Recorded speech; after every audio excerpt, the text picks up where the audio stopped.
Hello, magandang araw. Ito, lulutuin ko ngayon itong laman ng manok, para lagyan ko lang ng pichay, patsambang ulam lang to. Importante may maulam at high fiber naman ang pichay, yun ang importante doon. At saka gulay-gulay yan at laman lang ng manok na ihahalo ko kunti, iniwa-hiwa ko muna na maliliit. Yan, hiwa-hiwa muna ako. Prefer then umpisa luto-lutuin na, patsambang ulam lang to.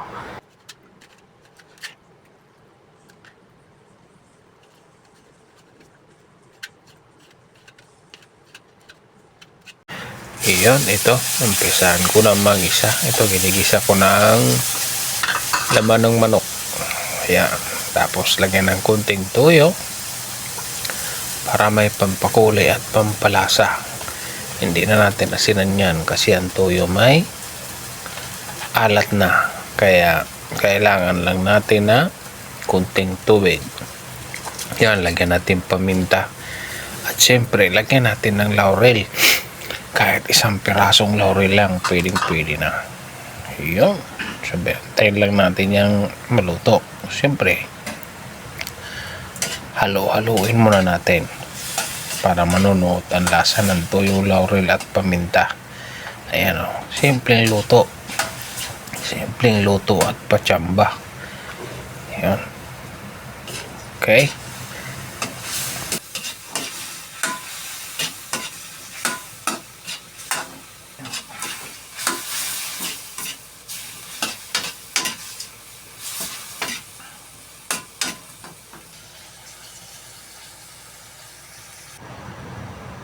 Ngayon, dahil sa kumukulo na, lagay ko na yung tangkay ng pichay.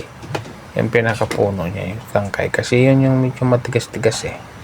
Tigas-tigas yun. Kaya unahin ko siya ng salang. Pakuluan ko siya ng kahit dalawang minuto bago ko isunod ang dahon. Yun. Ngayon na, nailagay ko na ang dahon ng pichay. Simpleng-simple ulam yan. Kinisang manok na may pichay.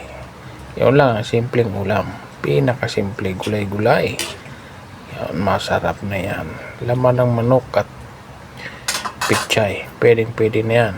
Solve na naman ang kainan. Ayun o. Pwede na. Ang sarap na niyan. Solve na naman ang kainan ng pamilya. Ayun. Tayo laging magtitipid. Ika nga, higpit ng sinturon. Kailangan natin magtipid kahit sa anong bagay. Pagkain man o ano-ano, bawal ang luho.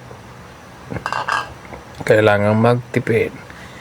Ayan, luto na yan, no? Solve na, kaya ready na. Kainan time na po tayo dyan. Okay, kain.